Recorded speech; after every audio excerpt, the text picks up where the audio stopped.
What's up, everybody? I'm Rambo, and welcome to Echoes of New Eden. Got an exciting episode for you today. I'll go over a couple things in-game, and I had some reputable FCs in the roundtable chat. And then we'll get into the interview I had with Momma Rex, and we talked about a number of topics. Let's check it out.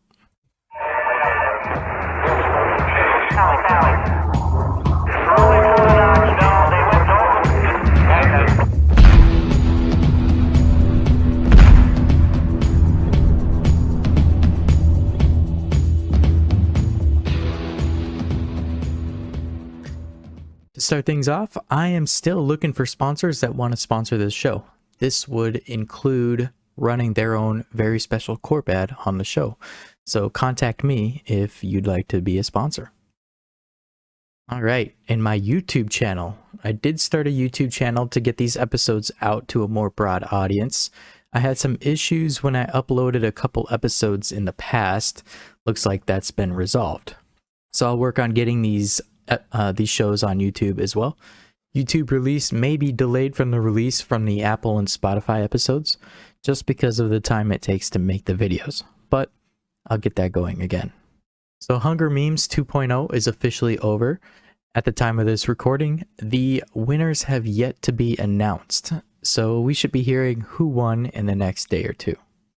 So now let's get on to the game news.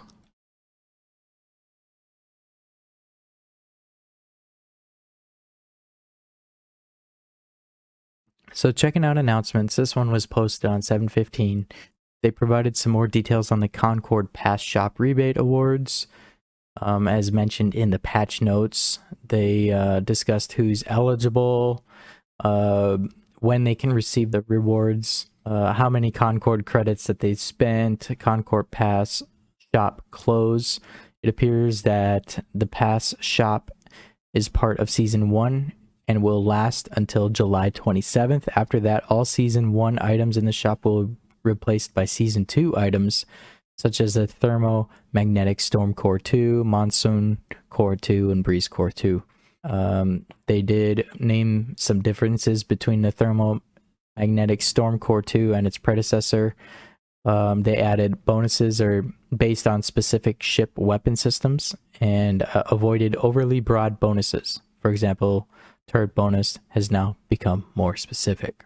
They talked about some upgrading. Will the system take back nanocores on the list? And that is a no. Players can continue to use these nanocores and keep them as souvenirs or reprocess them into training materials. So they were appreciative of the first version of the Concord Pass, and I'm sure we'll have many to come. And with those Concord credits that you earned in that, I believe they do roll over into the next Concord Pass event that they have. So you'll be able to use those. Those aren't going anywhere. So in the patch notes, the last patch notes was 7/13.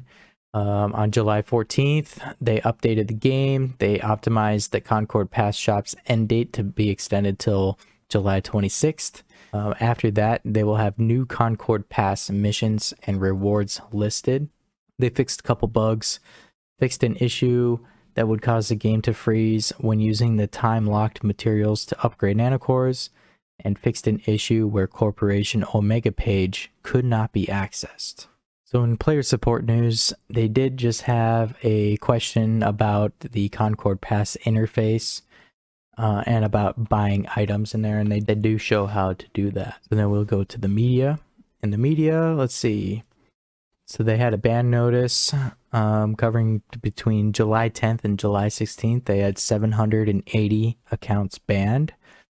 For the banned violations, it looks like a majority of them are abnormal anomaly behavior, about 40%, and about 35% being abnormal encounter behavior. So it's actually evening out there. I'm surprised. And this one I actually missed from last week, and I want to note it this time. So the weekly developer Q&A between 6:30 and 7:06. The question was, can you add a counter module for covert ops cloaking devices, such as a device capable of decloaking a ship within a certain range, greater than the standard 2 km? This would be limited to certain ship types, making a type of submarine hunter class destroyer, for example. And the answer to that was, we are considering adding a structure that can decloak ships in the system. The idea is to prevent players from being harassed by cloak ships within their own sovereign system. We will consider your suggestion for more anti-cloaking measures while also balancing cloaking ships. I think that's great. I think if they add something, and that's just another benefit for Sov owners as well, they'll be able to get those pesky PI thieves. Okay, so that appears to be it for the Eve Echoes news. So we'll get to the roundtable and then to the interview.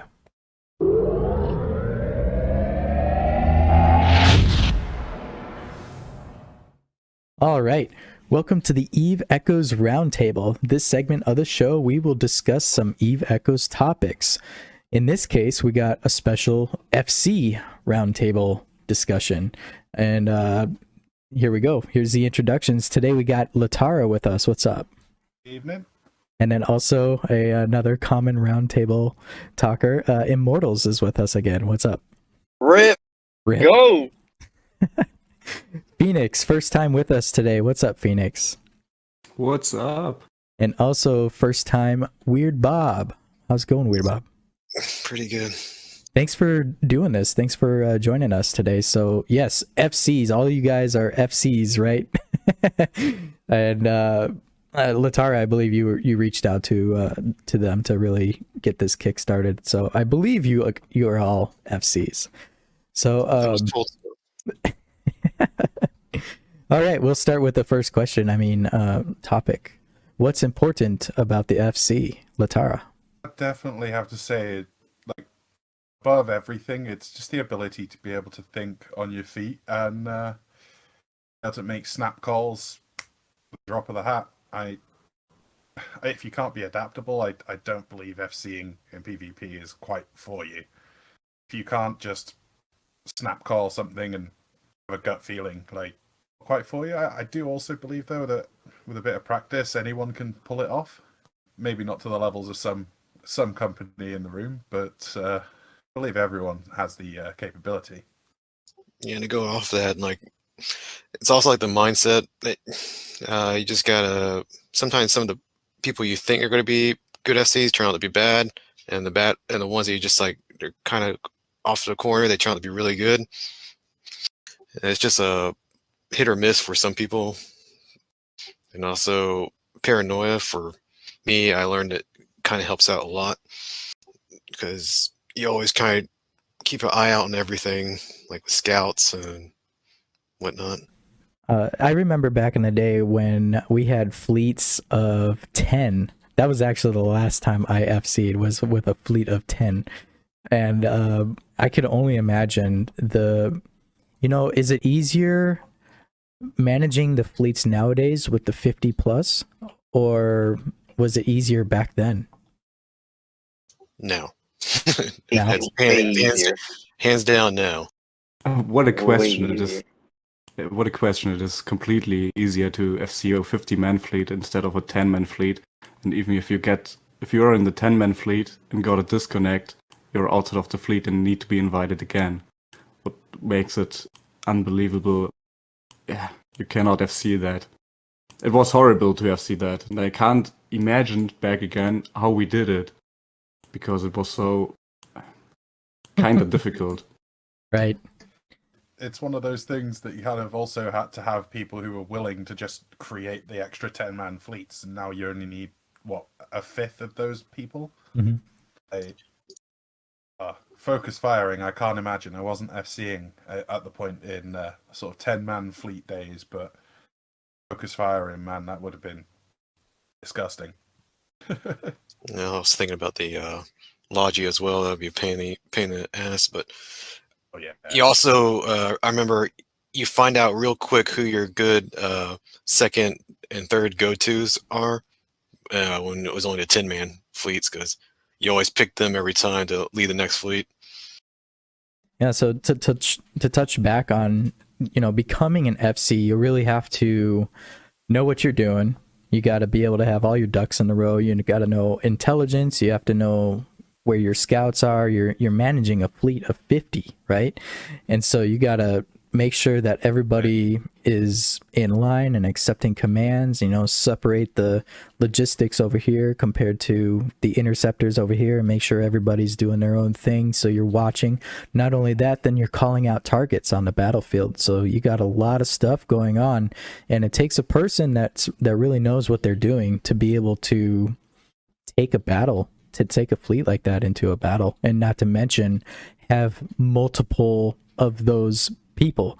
So you got, person A doing a 50 fleet, you got person B with a separate fleet, and those two got to communicate, not to mention maybe person C and D, all with their own duties, but they all also have to be on the same page.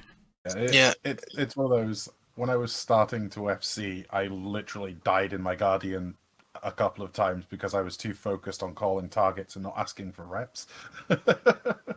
Yeah, that's a true one. Like, you get tunnel vision so much. Like, I usually, if in the fleets that I'm into, I always tell him just to lock the FC, just because he's going to not pay attention to anything at all except calling out targets.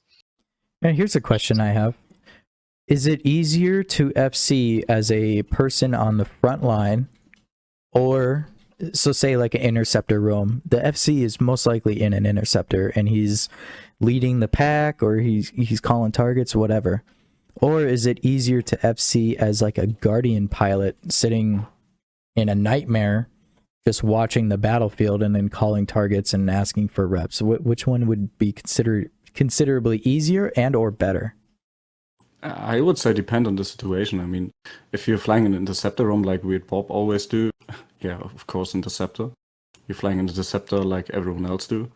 But in mad scale or large scale, you're flying most likely an guardianship, because you can tank the most DPS, and you can tank the most DPS, and it's easier to lock you up and to stay alive. I'm familiar now with being in a battleship and FC from a battleship, because the normal tactic is kill cruisers first, then battle cruisers, and then battleships. And if they kill battle cruiser first and the guardianship I got headshotted a lot of time because I was the guardianship. So I decided to switch to battleships, which will be the last. So I will survive much longer than being a guardianship. Just Right. a small hint. I totally agree, because usually when I FC, I'm barely in a guardianship, and I'm always in a battleship, but I'm in like a full tank battleship with like all reds and a DCU and like no extenders on the lows, so it'll be hard to kill me. Yeah, even when I'm in interceptor roaming, like my fits are almost completely tank build, because that way I can stay there the longest as I can, trying to tell people what to do before I either have to warp away or get eventually popped. Survivability. Pretty much. Yeah, I always feel that the FC should be in the tankiest ship they can damn well fly. And back to the question, if you need to be FC from the front line, yes, you need to be one of the first person in front. You cannot be FCing as the logi anchor or something like that, because you will not see how far away the enemy truly is from your main fleet. You need to be with the main fleet in the main under the main guardian bubble, and FCing from there. Yeah. Another point, the FC is not really the greatest driver. You always pick like different people who would be your drivers. You have your FC who's the main target caller, but you also have other target callers keeping other eyes out, because FC can't see everything, but the idea is just trying to manage everything, really. I was say, I think like also being able to keep like the energy up as well. I mean, I've flown a couple times with Tahini, and the energy he gives out to his pilots is absolutely amazing. I emulate that to a degree myself, but I think that definitely helps keep the pilots invested as they're in the fight. So talk about the intelligence aspect of FCing. Well, usually for like roaming, for when I do it, I scout ahead. I spend probably like 5 hours least a month just scouting ahead my area that I'm going to be attacking for the next month. And then I'm scouting usually an hour or two ahead of time before I do my real roam. And then there's also the scouts that you need, which find your targets as well. Yeah, intel is everything. If they out scout you or just out intel you, you're either not going to get a fight or you're not going to get a favorable fight. Scouts are probably one of the most important roles in a fleet. Or you're gonna jump into enemy fleet and gonna die because you expect 50 and they have like 120, but you didn't saw it earlier because you had no intel and no scout. This is the death of every fleet. Yeah, I had a scary moment one time when I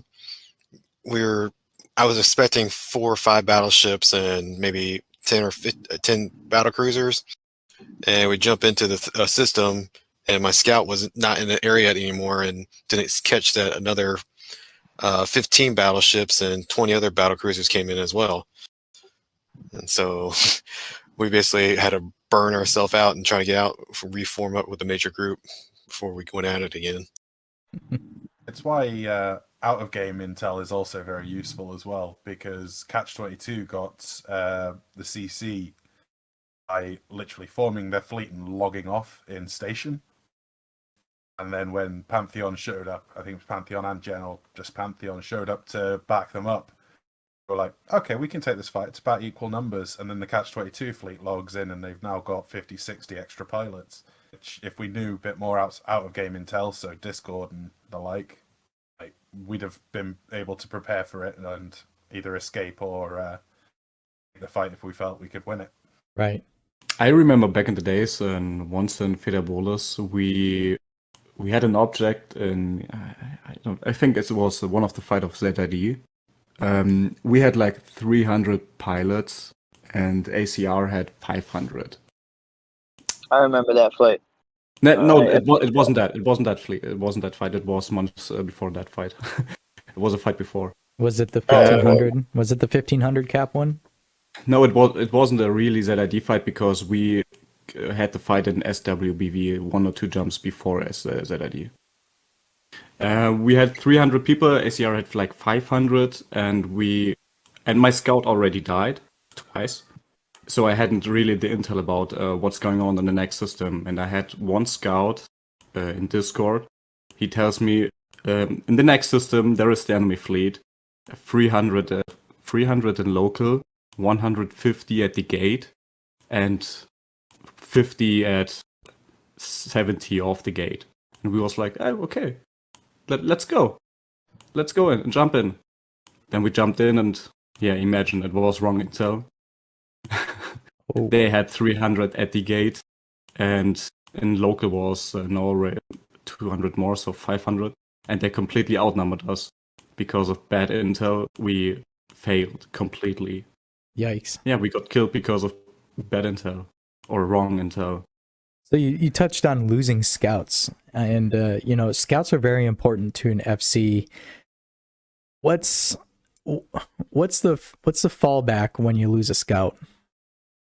I'd say it's your best thing when you lose a scout is redundancy, or having, if you've got a primary scout, make sure he's got a couple of ships nearby, because redundancy and the ability to reship for a great scout it's invaluable.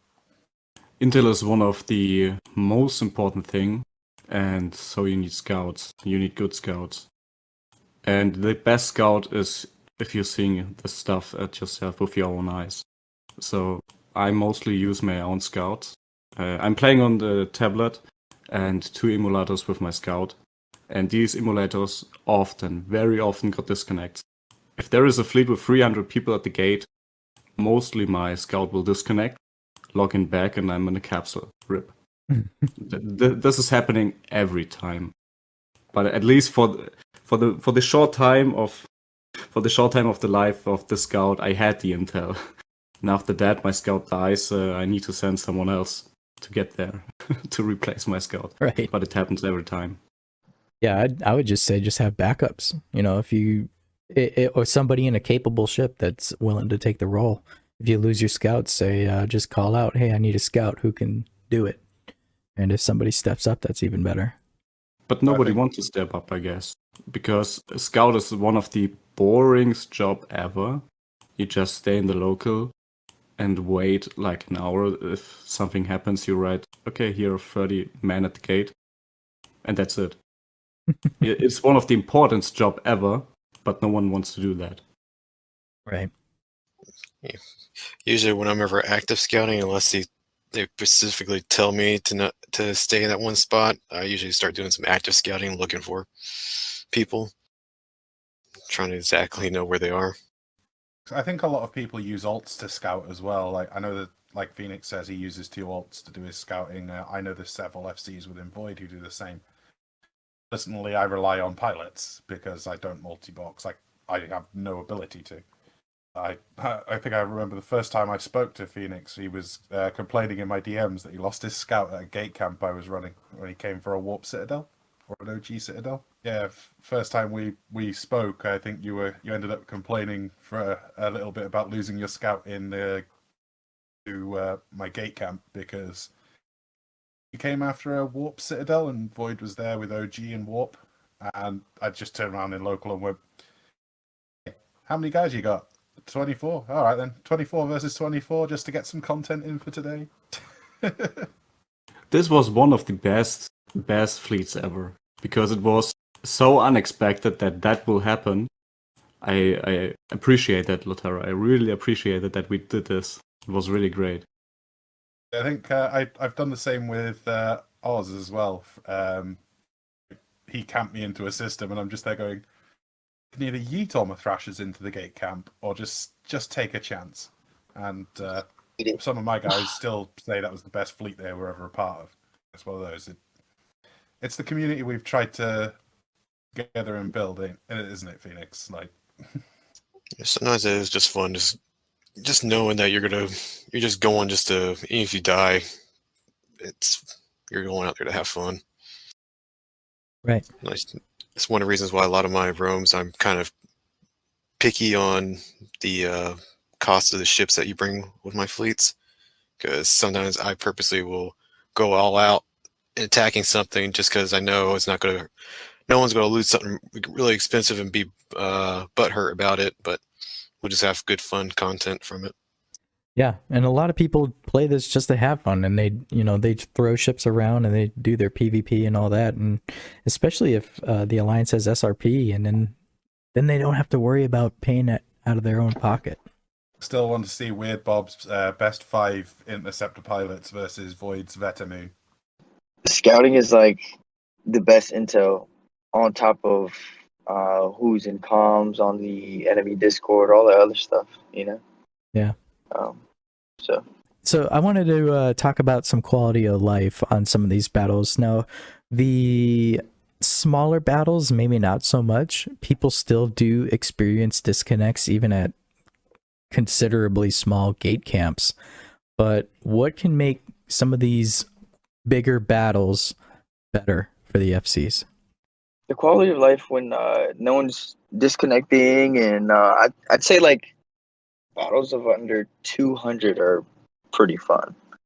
Had a couple of them yesterday, so I noticed the emulator use is really the big issue. Like if you're using a lot of emulators, you will get disconnected no matter.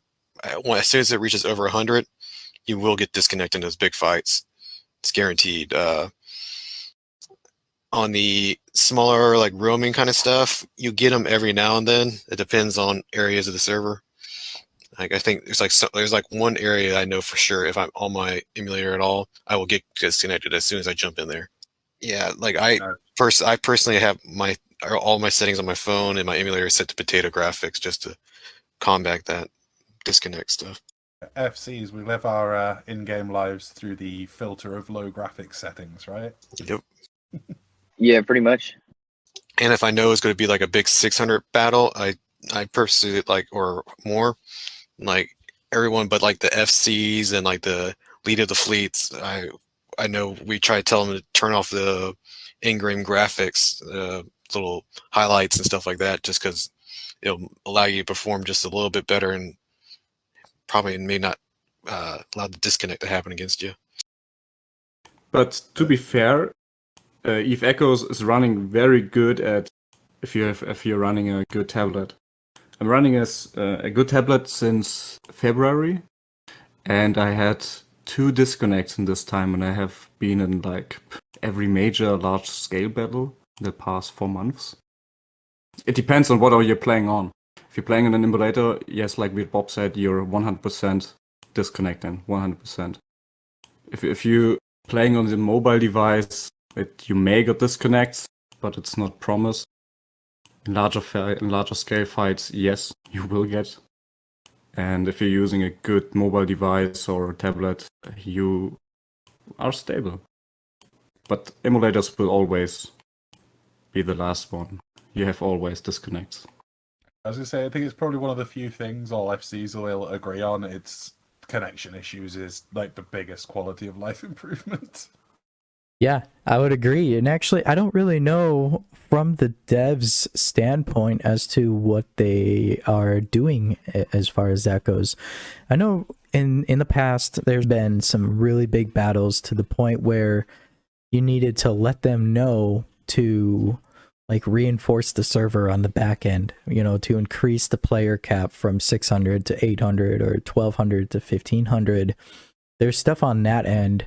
But as far as the current game, you know, fixing disconnecting issues or black screen issues, I don't know if they have a plan for that, but that would definitely be better. You know, better for you guys, better for the players, and you can make battles more fun and enjoyable for everybody. So we will close it out at that then. So this concludes this week's roundtable chat. And we'll have to come back to you guys again and have a special episode because this was great. Thank you guys. Mm-hmm. Thanks for having us. Thanks for having us. Thank you. Thank you.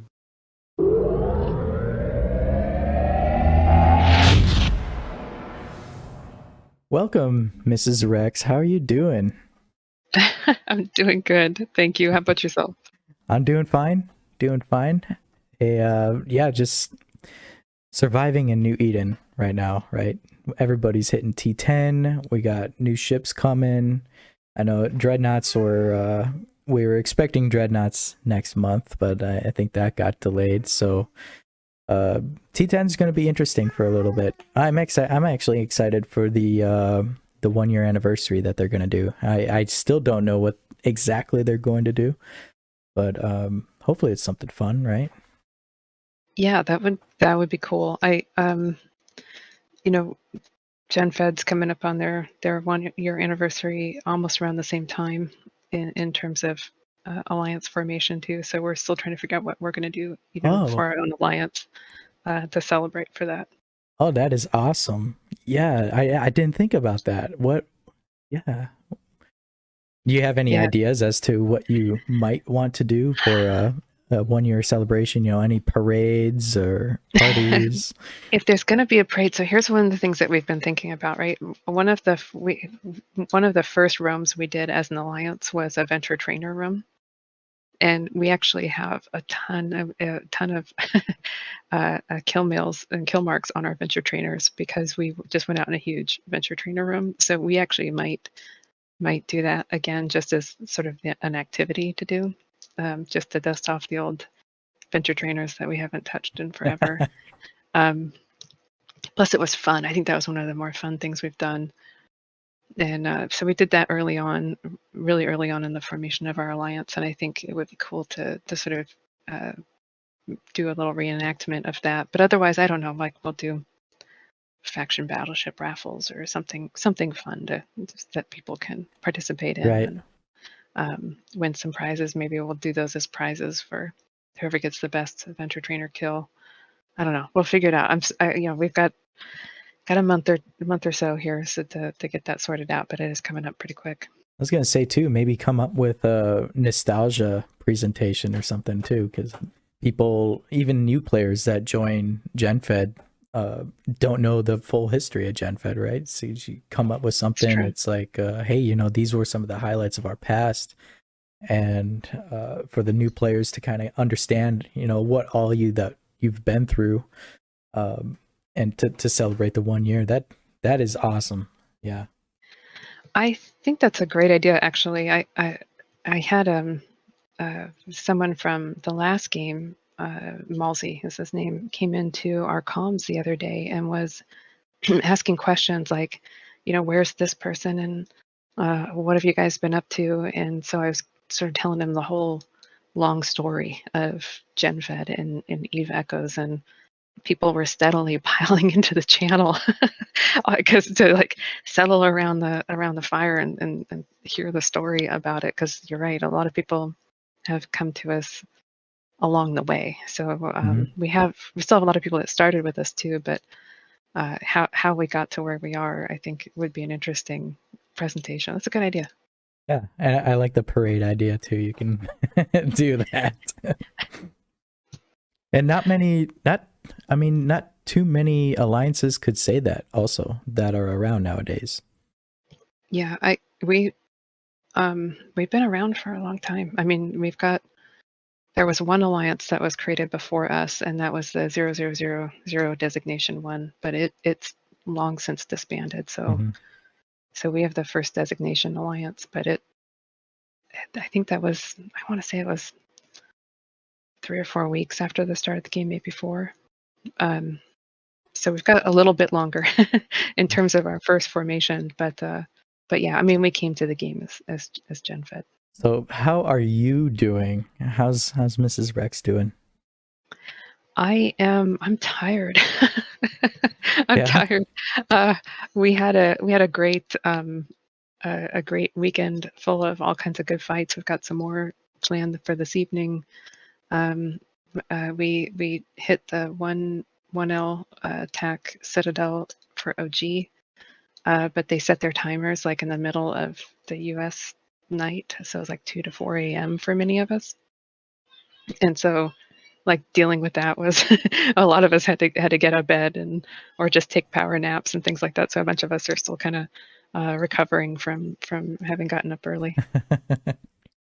Right. Yeah. Energy drinks for me. That's I'm all about the energy drinks. Yeah, we're definitely living on those around here. Energy drinks and coffee. It's the same thing. So a fun fact, the last time that you were on the show was March 15th. And I know we talked a little bit before we started recording, but I don't think I've ever told you this. That episode that we had together is my #1 episode to date, as in it's most downloaded across all platforms. Well, God, and it's funny. So I think you sent me something right afterwards. You're like, this is the most downloads I've ever had on an episode. And I said, well, that's GenFed. I mean, in a nutshell, right? Because we have, for love us, hate us, whatever it is, people, it just a lot of stuff follows us around. And so like people either want to listen to it to hate on it, or they want to listen to it to find out something new, or there's just stuff going on within the game that we all love, and so people are just wanting to find out about it. So we tend to find that as a result of just kind of having content creators and stuff over in our space and things like it tends to sort of pick up that volume. I can only guess. I can only guess as to why that is. But that if I were to guess, that's what I think it is. A big name alliance executor, Reddit enthusiast, amongst other hats that you wear. Captain Benzie's hat now. Captain Benzie's hat now. That's just another hat. And I'm pretty sure I've seen Captain Benzie as a player. Was that in Honk? I think Honk has Captain Benzie's hat in their corp.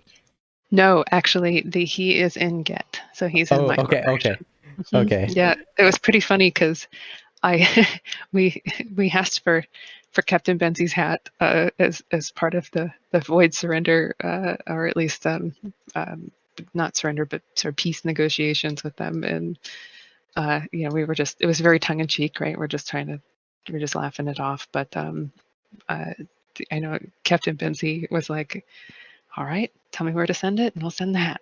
I was was like, okay. And so I gave him that information, and then in local, suddenly, like the next day, I think people were started talking about it, whispering about it, and the next day, Captain Benzie's hat, the character, started sending messages to Captain Benzie saying, "Don't give me to the infidels."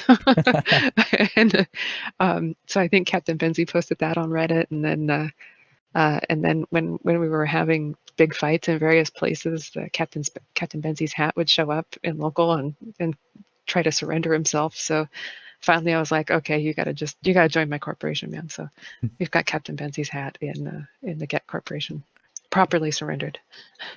So do you actually, I'm pretty sure I seen a meme about it, but do you have a captain's hat now that you had a picture taken of you in? Oh, he said that is Captain Benzie's hat. That is the hat off Captain Benzie. You Yes. now own it. Yep. And everyone is asking me about it all the time. Are you going to get the hat? I said, look, I gave him a place to send it. If he sends it, it's going to be epic. Like that is the epic sportsmanship right there. If he sends the hat, and sure enough, he did. He sent the hat. Wow. So I got the hat package in the mail, and then I went and I did a Zoom meeting actually with all of our guys on our alliance, and unboxed it on Zoom, and took the pictures, which are the pictures that you see, and that was Captain Benzie's hat. That is Captain Benzie's hat. He sent it. Nice. That is awesome, and for him to do that and be true to his word and actually do that, that's good too. Yeah, it was pretty great. And what I liked in particular was that, so I got that, I think it was Sunday. Was it Sunday? That was Saturday. But I went to work last Monday, and my boss asked, "What did you guys do for you? Did anyone do anything interesting for the weekend?" And I said, "Well, I defeated a South African warlord and took his hat symbolically in a gesture for mercy." And I was like, okay, these are the weird things that all of us do as gamers.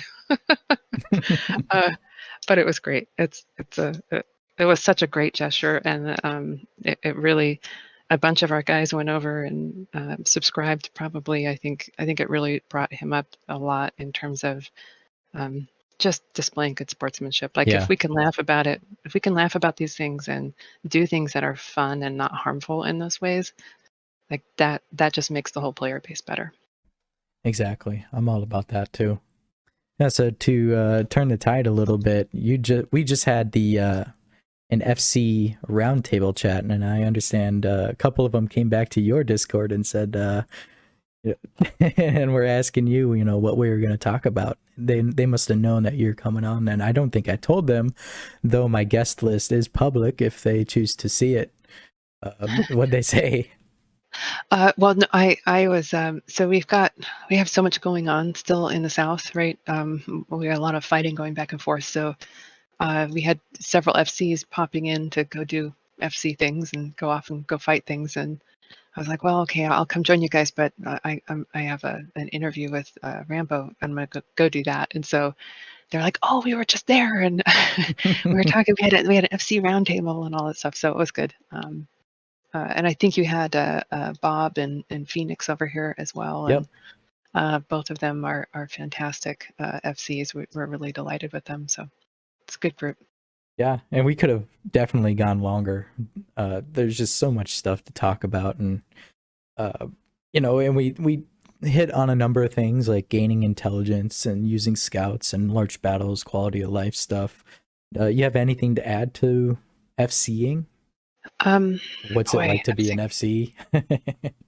Well, I think primarily, and I don't know what was covered, so I'm just going to guess at it here. But I think primarily the important thing with FC is understanding the amount of multitasking that an FC has to do, especially the larger the fleet is, right? Smaller fleets, it's a little easier, a little less multitasking. But the big fleets where you're moving around hundreds of pilots, or even 100 pilots, it's enough to really cause a lot of divided attention for the senior FC.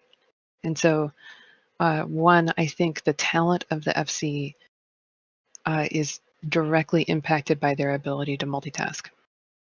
And And I also think that the temperament of the FC is directly affected by multitasking in a way that, when we drive our vehicles around, people get into road rage and stuff, right? And it's because they have divided attention and they don't realize that their brains and their bodies are doing this because it's so habitual to drive.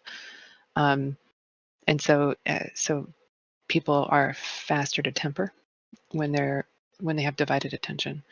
So FCs go through that too. I think you might have. I think I've had one or two of them that would bark, nothing bad, nothing nasty, but just be a little shorter tempered than they might otherwise be. And afterwards, they're like, "I'm sorry, guys. I don't want to be sick."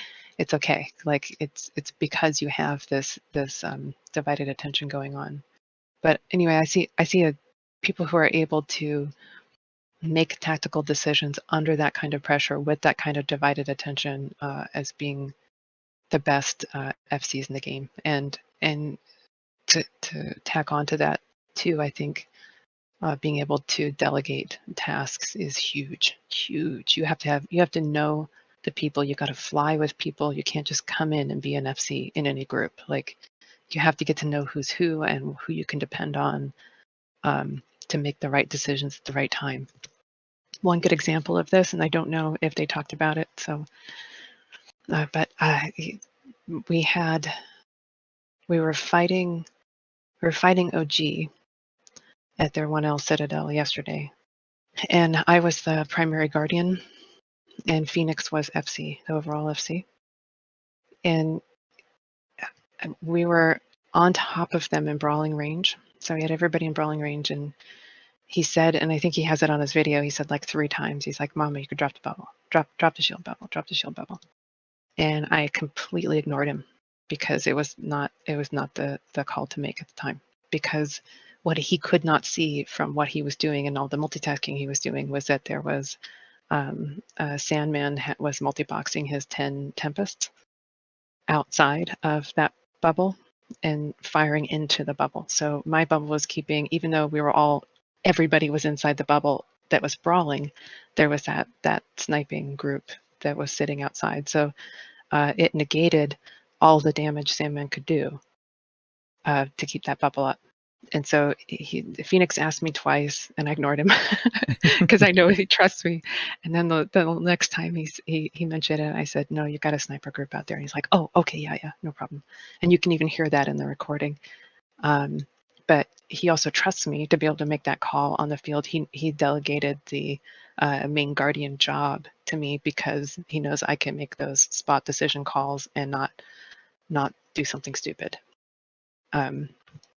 So I to take into account the things he might not see, and so he can trust me and move on, and that's fine. And so I think having those people to rely on as an FC is one of the most critical things of doing any kind of large scale combat, because you just, no matter how good you are, you just can't do it all yourself. Right.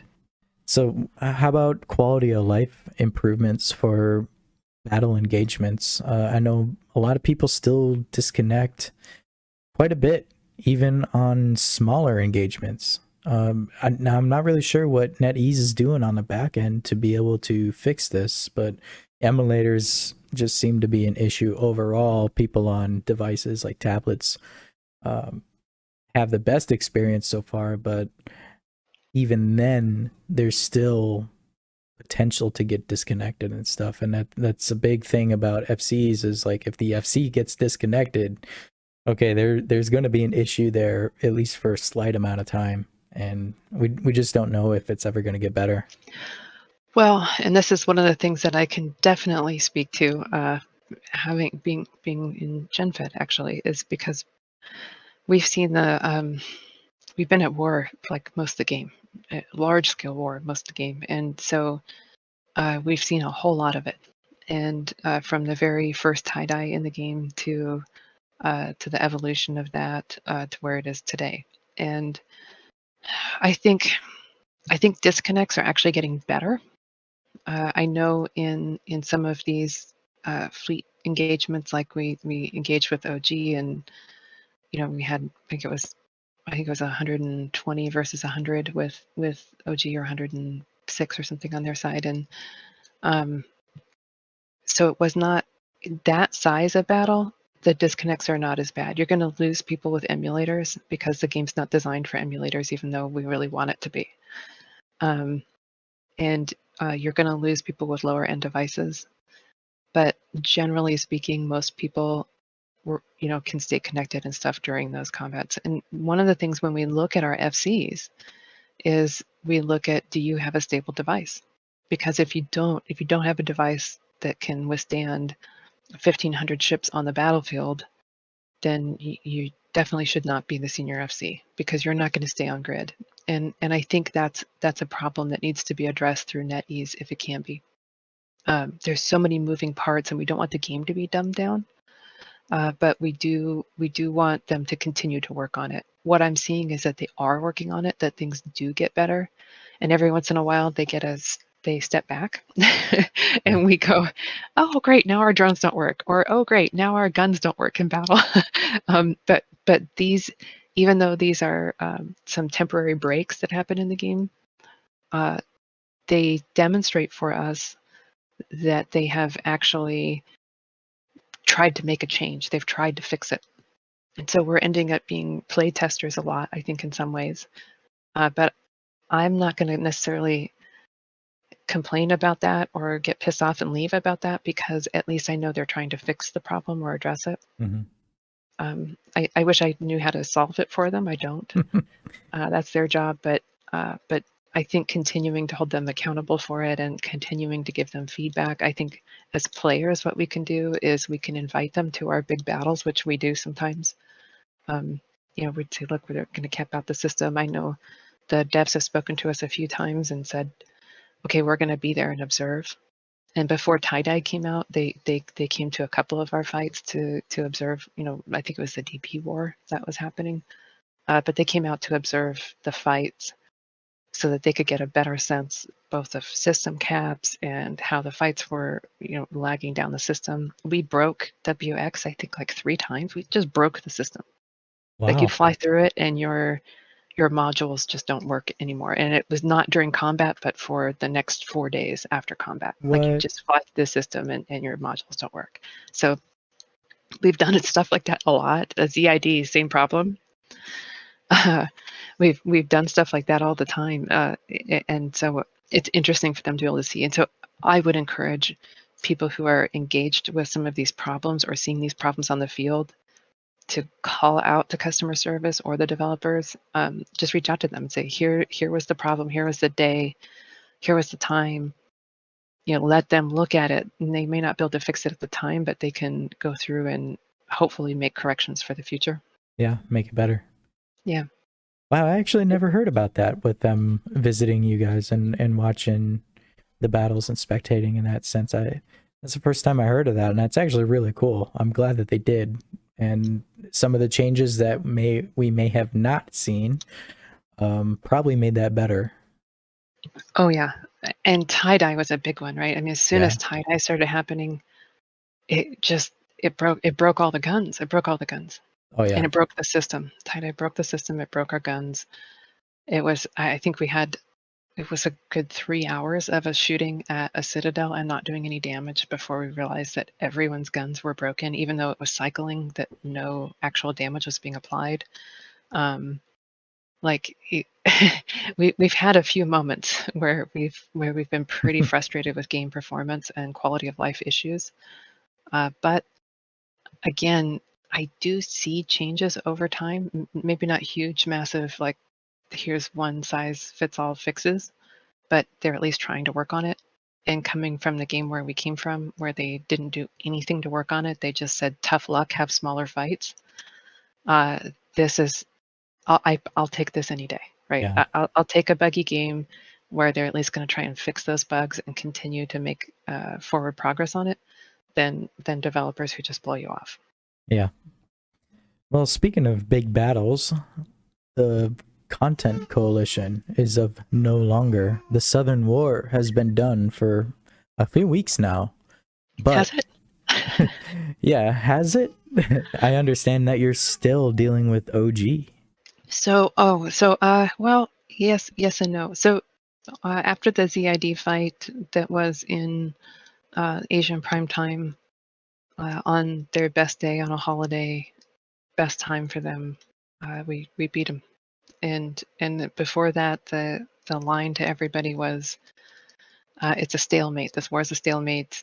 You can't defeat us in our prime time. We can't defeat you in your prime time. It's a stalemate. So everybody got out of bed because we know what it takes to fight in that time zone. We certainly did it a lot with DP. So we just did what we had to do.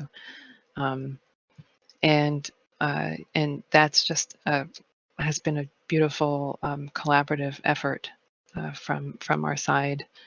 God, you know, all the Pantheon guys were packed into our systems and had moved their ships there, and it's just, you know, we all knew what we needed to do, so we got up and did it. And ZID was the result of that, as well as K9 and as well as KJ. These are all that lower chain and Fey that existed. So once that happened, we saw the breakdown of the Content Coalition, and we started talking with everybody immediately. Like after ZID, I think it was less than an hour, we started talking to everybody. ACR said that they are no longer ACR, they were now the Confederation of the East. So I think it was CEA is what they're calling themselves. And that's a different group. Neek came and talked to us separately. Void came and talked to us. OG talked to a few people, but not a lot of people really wanted to talk to them. And it's not about the individual pilots in OG, it's about the leadership over there that is kind of a persistent and consistent problem. So so the way it's settled down now, of course, we have Captain Benzie's hat. Void has honored their side of the bargain and of our deal, and so I think everybody feels pretty good-natured about the response from them, and has adhered pretty well to our agreements. And then we also have, you know, Neek, same thing. They still want to fight. We still, you know, no one wants a blue donut, right? It's boring. So they still want to fight, but it's no longer this, you know, extermination crap that was going on. They withdrew from this ACR group. And so they're doing their own thing, which I think is great. And I've had some good talks with their leader. Then ACR came and talked to us and wanted to go blue with us, actually. And although I called them ACR, they're CAE, I think it is, or CEA, the Confederation of the East, which is much better naming, by the way, than their prior names. But anyway, they came to talk to us about being blue with us, but at the same time, they went to our allies at the same time on the same day, and told them, well, if you let us join you, we'll join you if we can just destroy GenFed. So, wow. So yeah, so I was given all the screenshots of that, and I'm over on these guys' server, and I'm like, okay, I don't think we're going to have any talks right now, because I think we're still having some diplomatic issues with you guys. So we're still engaged in a shooting war with them. Though not really like officially a war, nothing too big. Just you're just it's kind of just bashing the one.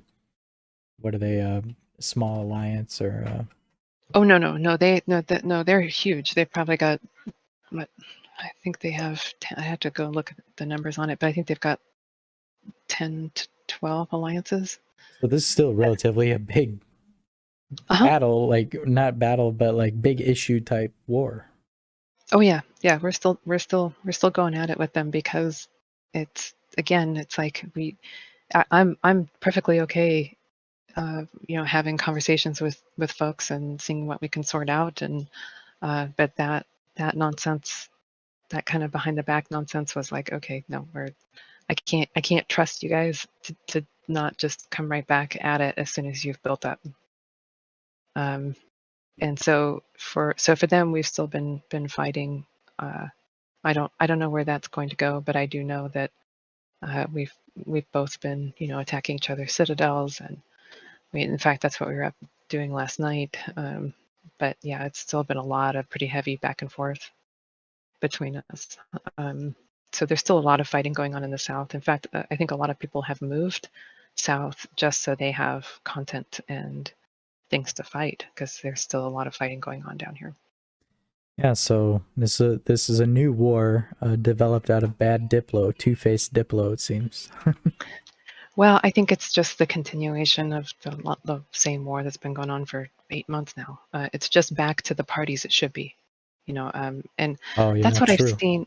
That's what I've seen overall. I think all over the server is a lot of the wars are simmering down to the regional groups. Like people were just freaking out, and a lot of that was propaganda, right, about a blue donut. But what I'm seeing from my position, and I certainly do Diplo with pretty much everybody, is more regional warfare. So, one group versus one group, or two groups versus two groups, and not really like everybody. The big fear was everybody was going to, gang up, and it was going to be some huge thing. But it was that way, and it was that way versus us. But I think it's settled back down now to being more regional warfare, which is what we're engaged in right now. So what's your position on some of these stories that are going around New Eden? I know we got a Boop Hawk dispute going. We got no placing Sov. What just weird things are happening right now. What's your position on it? Oh God. So, boy. So I didn't even know that. I didn't even know that Honk did Diplo. I mean, I thought it was mostly just stuff on Reddit. But someone mentioned, I think it was on Reddit, someone mentioned that they were on the Honk Diplo server, and it was like a bunch of kindergartners, and I was like, okay, I need in on this. Someone give me a link to the Honk Diplo server.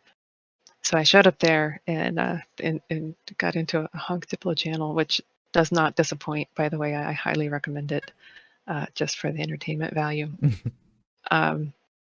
And anyway, got to meet these guys. I think one of them showed up and was like, "Oh, you really exist.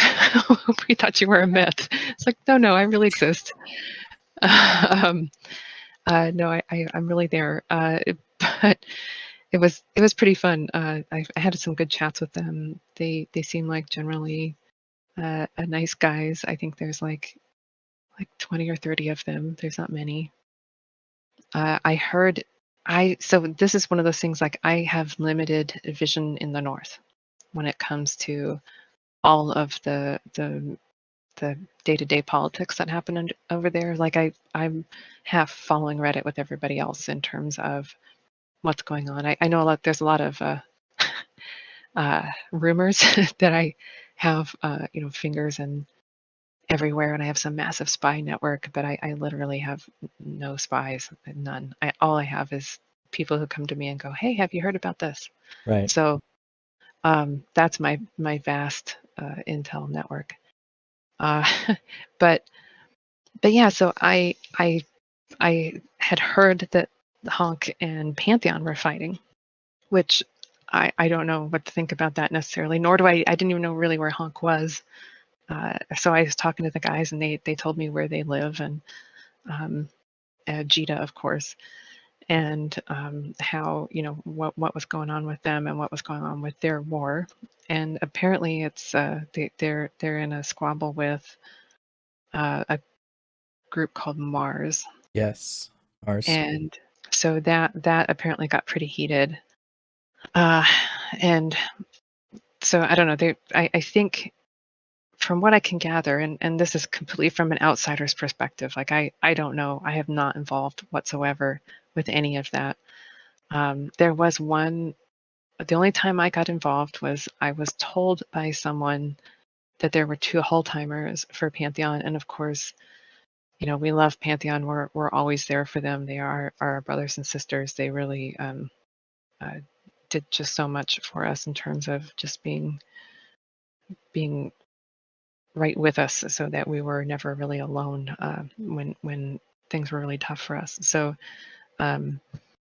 so we heard there's 2 Hold-Timers, and we're like, all right, rabble, we're going to form up. We're going to show up for Hold-Timer because it's Hold-Timer. We want to, these are our brothers and our sisters. We're going to go defend them.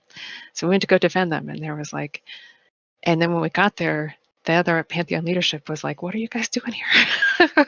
So there was some miscommunication with that. And then like 30 honk guys showed up. So, and we never even fought them because we were like 2 systems away. Just sitting around, and Pantheon and Honk got into a fight, and then No also showed up a little bit later, and then they also fought with Pantheon. So we just kind of stood around and rabbled around, and then went home. But that's as much actual interaction as we have in this particular war. So I asked the Honk guys about it and said, "Why are you guys? What's going on?"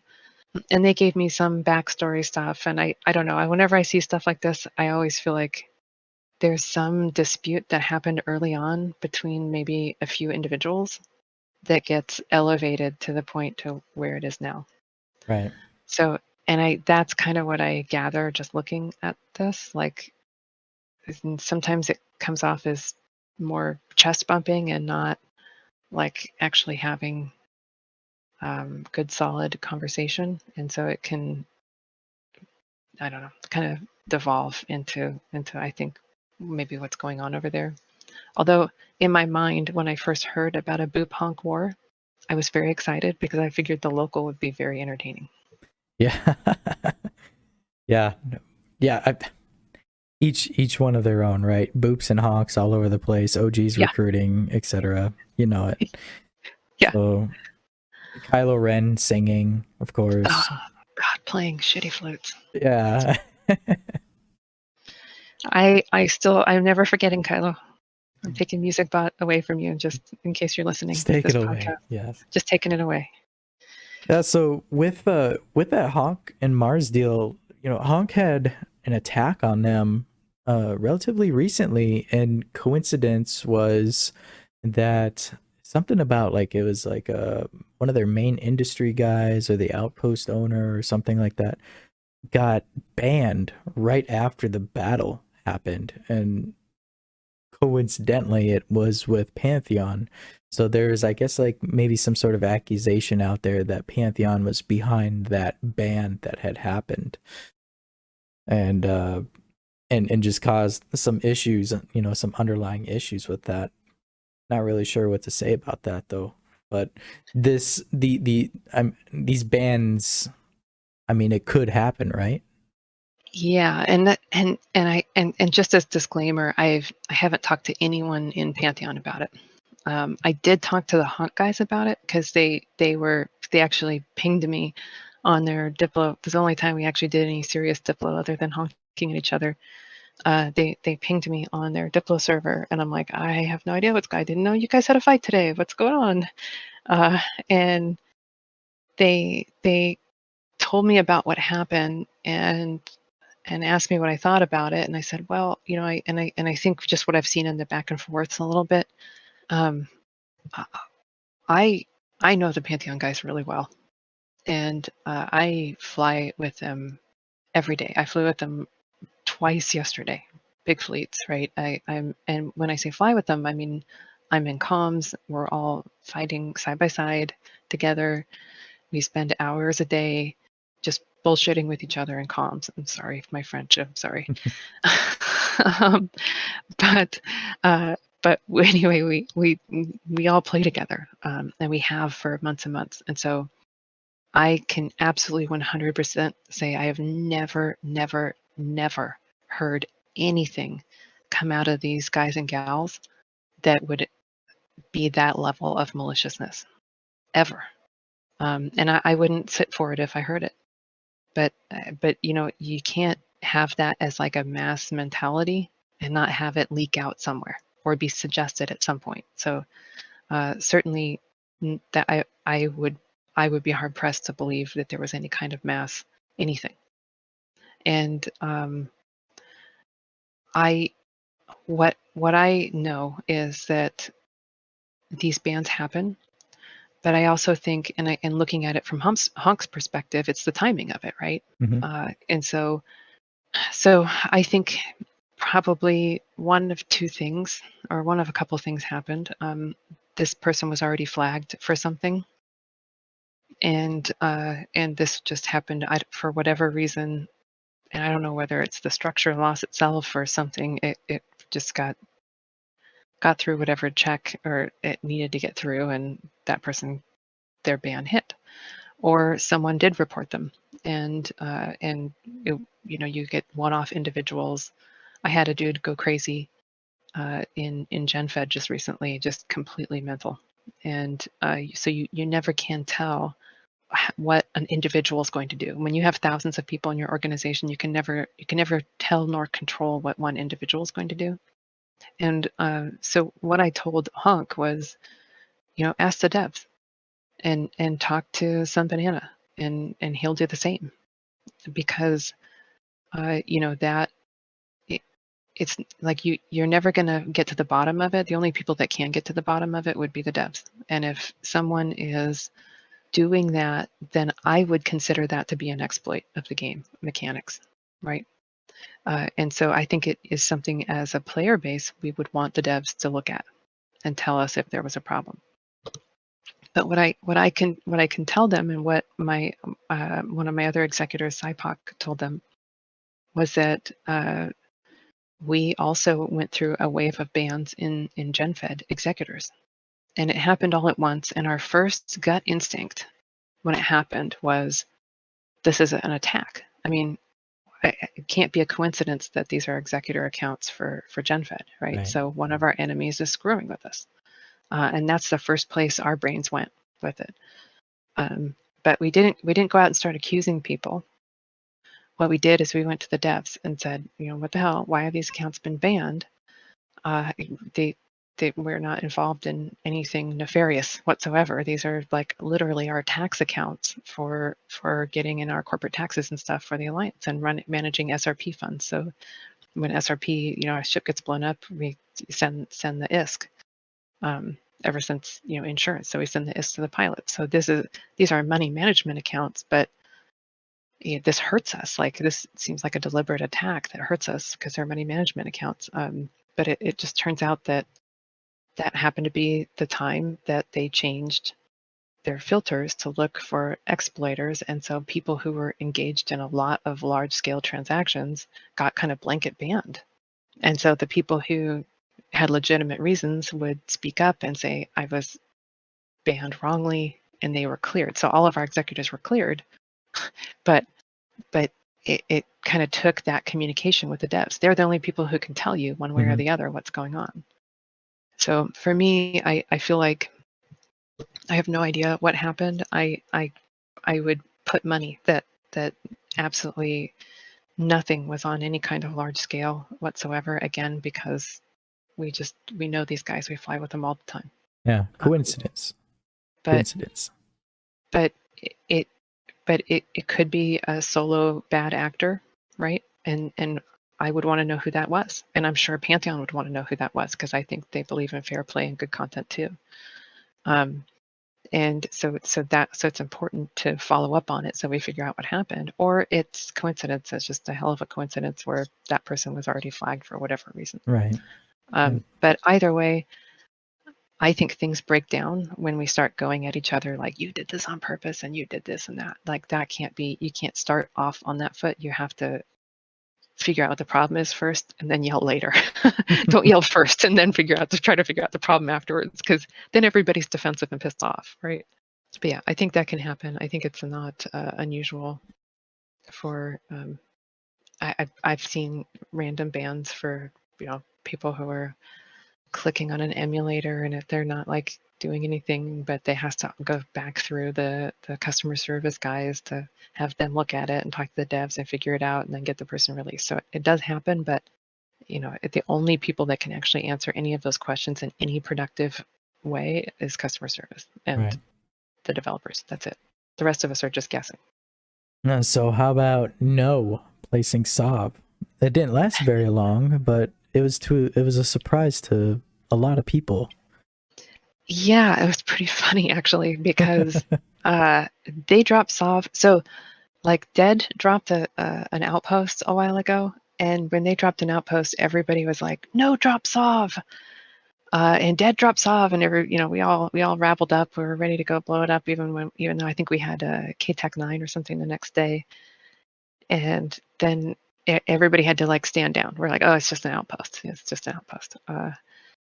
But then this time, when no drop Sov, everybody's like, is that a corporate citadel? Like it was just from the first one, we had to like go back and look at it again to double check that this time it actually was Sov that was being dropped.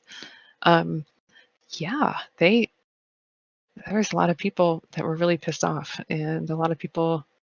I woke up that morning to just a bunch of DMs and people, trying to talk to me one way or the other about that and what our response was going to be and what we were going to do and what we should do. I think there was a lot of conversation about that too. There was a lot. Yeah, No has pissed off a lot of people. I mean, all around New Eden. So people are more mad at them than us, and that's quite a feat.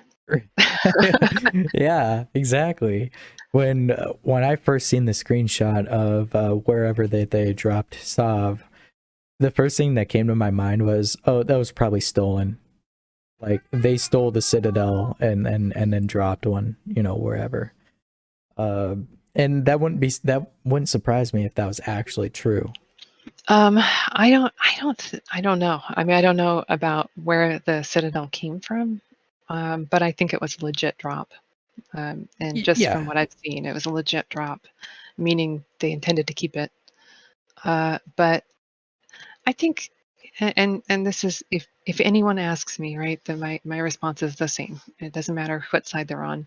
I think a bunch of us are feeling the pressure of dreadnoughts and everything else and sort of changes in the game mechanics. And those changes, if you want to make an impact on large scale, like sovereignty, nullsec warfare, you got to have some resources to do it. And you can wallet warrior.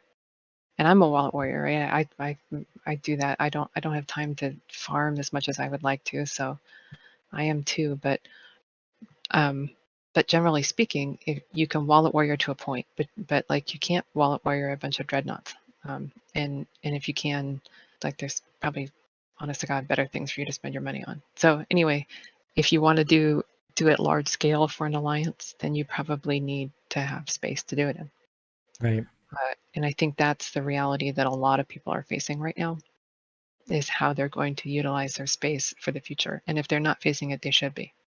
So I think that is probably, and I'm totally speculating because again, I'm not in know and I don't have any of the intel from the north. But I think that certainly would be on my mind if I was an alliance leader over there. So I think we're starting to see some changes in the behavior patterns of certain alliances because of that impending pressure. Even though it's been put out now a little longer, I think that's where people are looking into the future, right? There's going to be a point where you're either going to be a low sec alliance or a high sec alliance or a null sec alliance, and the line is going to get broader between them. Mm-hmm. So I think that's part of what was going on. I have no idea if it was a planned drop or not. That also was very interesting to see that happen the way it did. They're trolling that area too. They're trolling Veil of the Silent big time, and they got something against Lunar over there. Either they have a contract or just some sort of beef over there with Lunar. So they're hanging out in the area, and it doesn't seem like they're going to be leaving anytime soon. Well, there was a lot of speculation about that, right? Because Gemini was pretty ravaged at the end of GHA. It was really well established for a long time, and then it got massively destabilized, and you see movement all through it from all kinds of different alliances through there. So I don't know if it's a way to establish in Geminate or not. My assumption is that it is, just looking at all of the outposts in that area too. There's a lot of that. So I kind of feel like that's probably what's going on over there. But again, it's only just looking at the map and reading tea leaves, right? Mhm.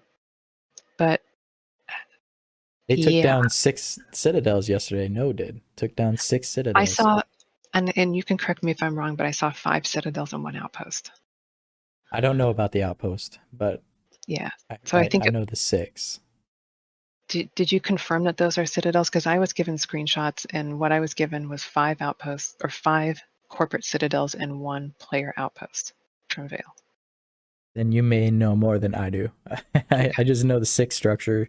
6. I was told 6 outpost, or not. Sorry, I was told 6 citadels, but it could be 1 corporation outpost as well as the 5. Could be. I think it was Either way. I think it was amazing either way. I mean that's huge. I think that's definitely a record. So it was. I saw 5 corporate citadels for sure, confirmed. I've seen the kill mills. I also saw 1 personal outpost, a capsuleer outpost was the 6th one, and that also confirmed. And so that's tremendous. Like I think the same day yesterday we blew up 1 citadel, put 2 into hull, and blew up 3 outposts, and put I think 2 more of those in the hull. And we're like, wow, that was a productive day. And then no, just like doubled down on that, right? Yeah. And we're like, well, shit. So that's an impressive accomplishment, regardless of who you are. But I feel for Vale in particular, and Lunar in particular, because, and the same thing was true with No, right? Everybody rabbled over there. Jen was not there.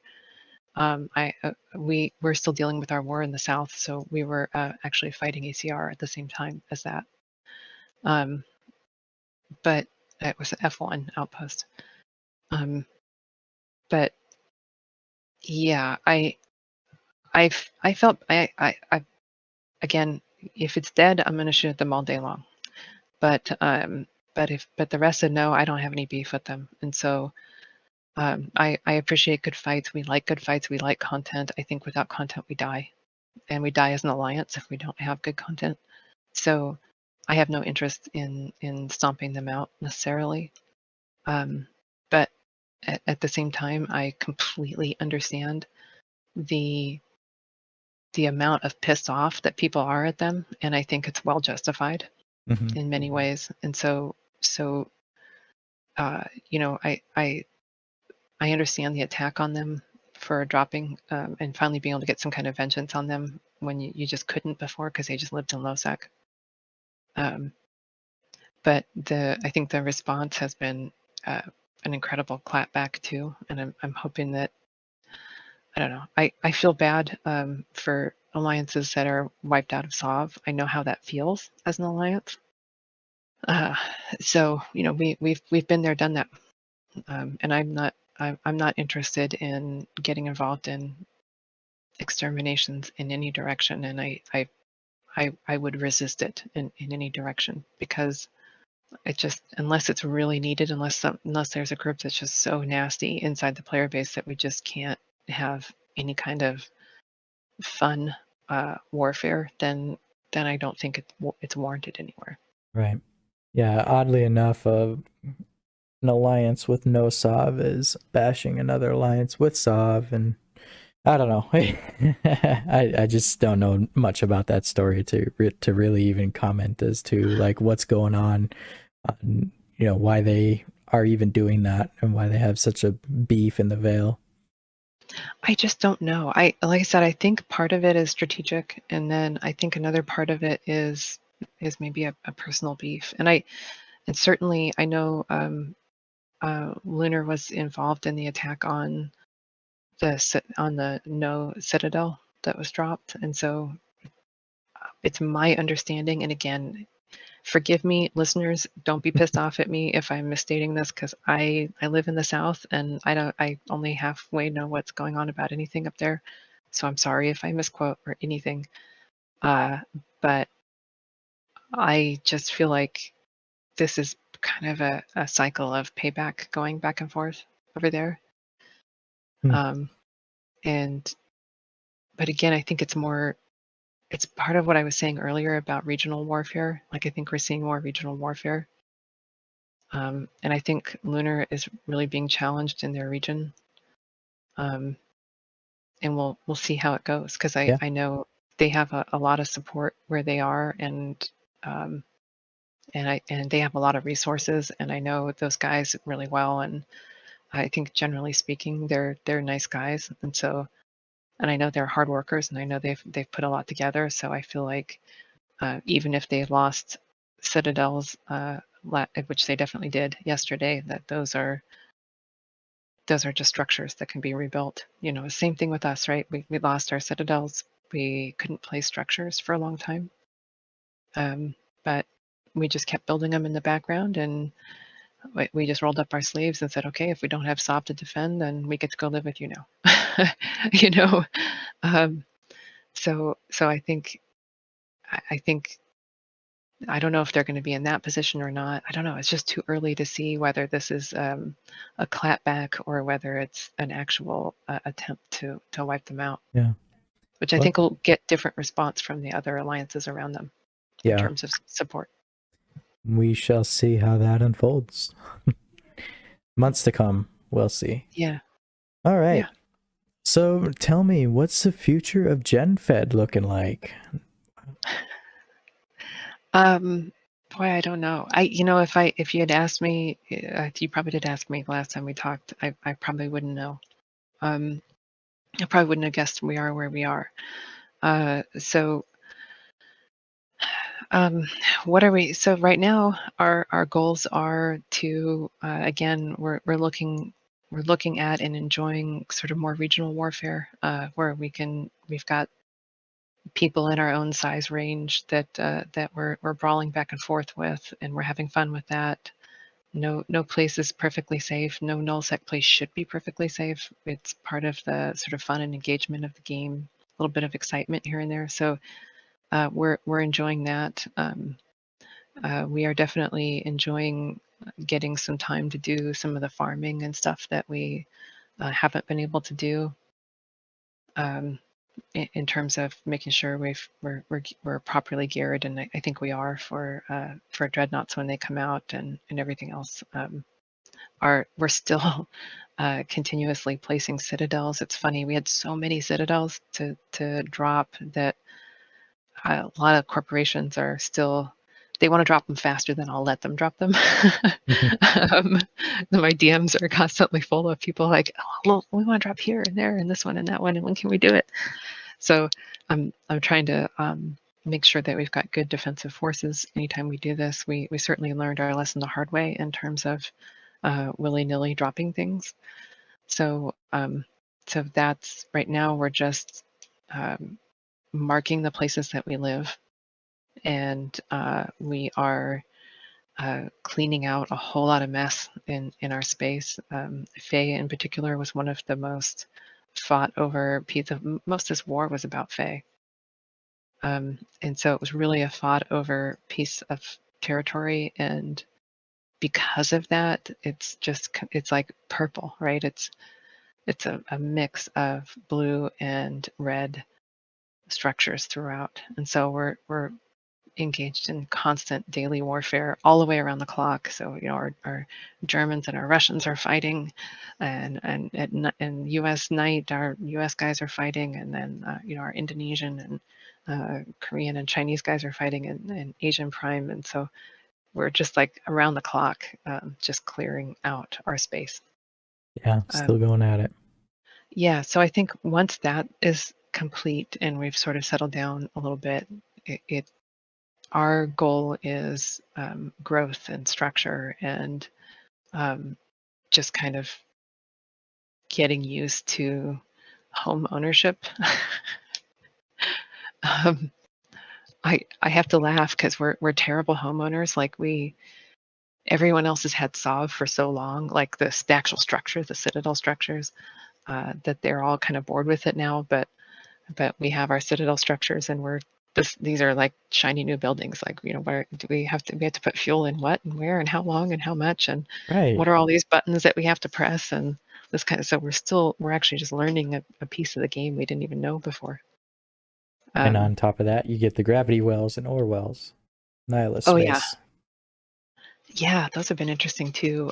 So I think I don't know. I think our future is much like our past. I mean, our goal is to enjoy good fights. We like PvP a whole lot.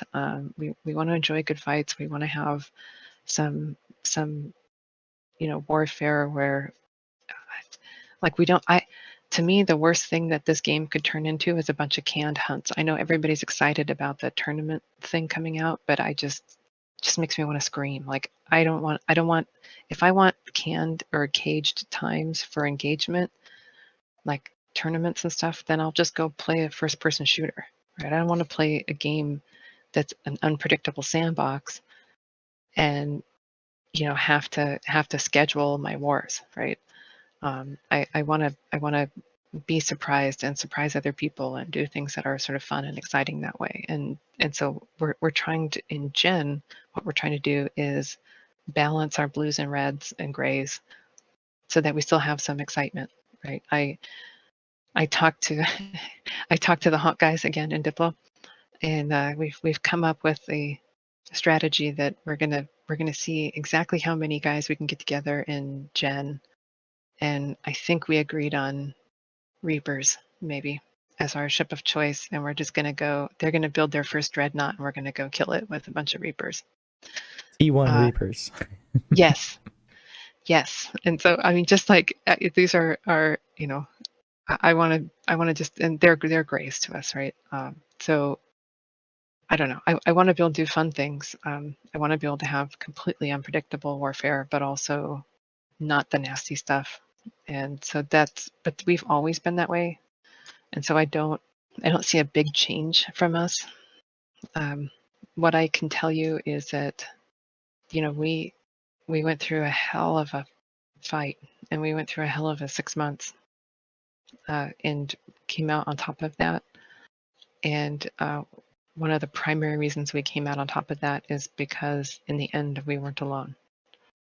So, Pantheon and Catch-22, HHA, all these guys stepped up to the plate, and in the end, SHH as well, but stepped up to the plate and helped us. And so these are the things that I think will drive what our choices are in the future and what it is that we decide to do in the future, because it means so much to both myself and my pilots.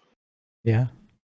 All right. Well, we're pushing the hour, so we'll probably just wrap it up from there. Got any closing thoughts and shoutouts?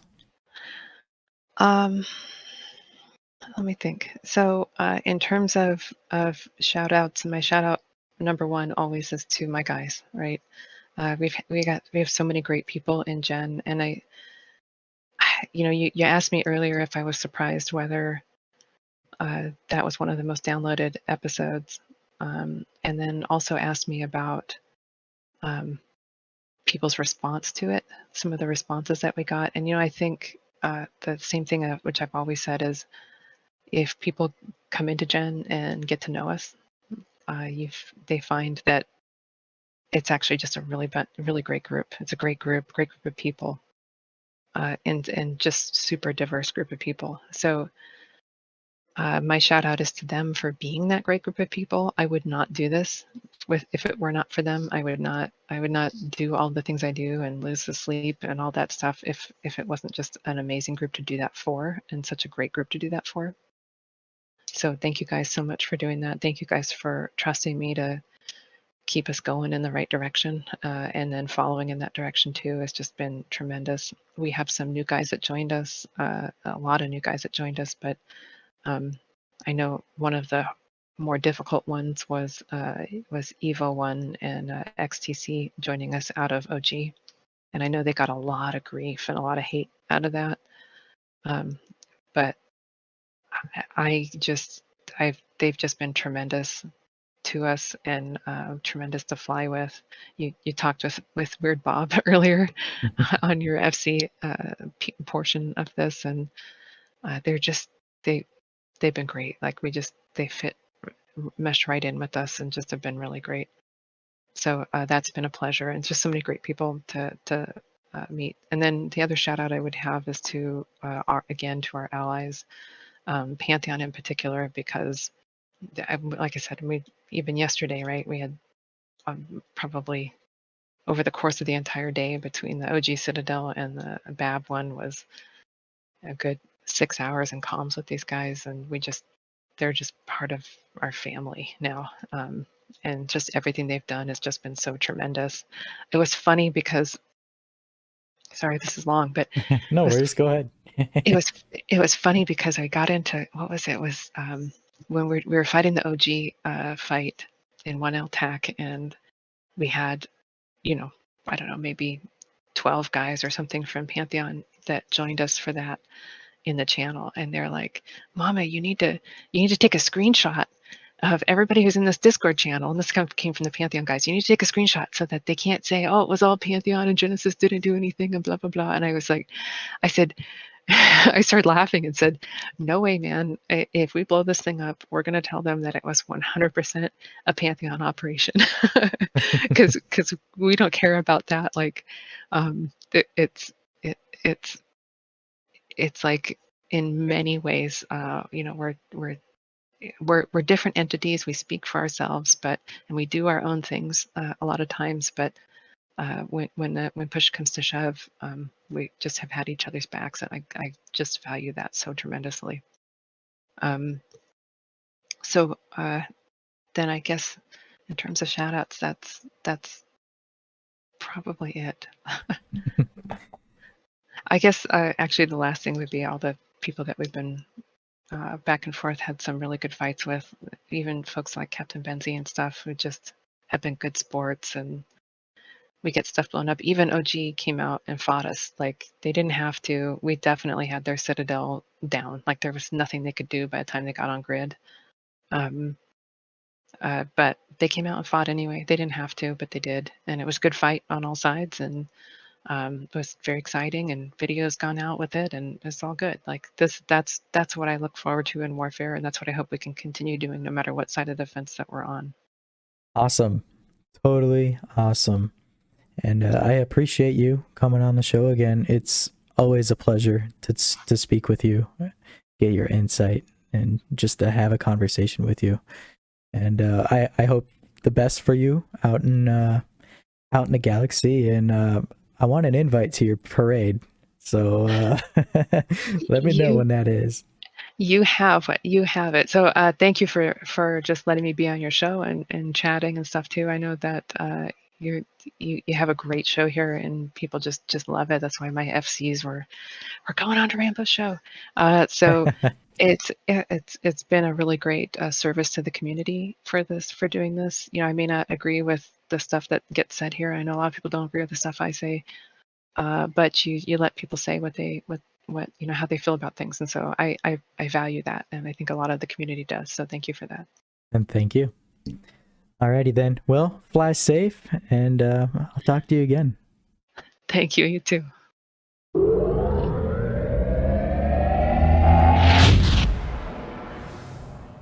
Well, that wraps it up for this week. If you like the show, please review it on Apple Podcasts or on my Discord.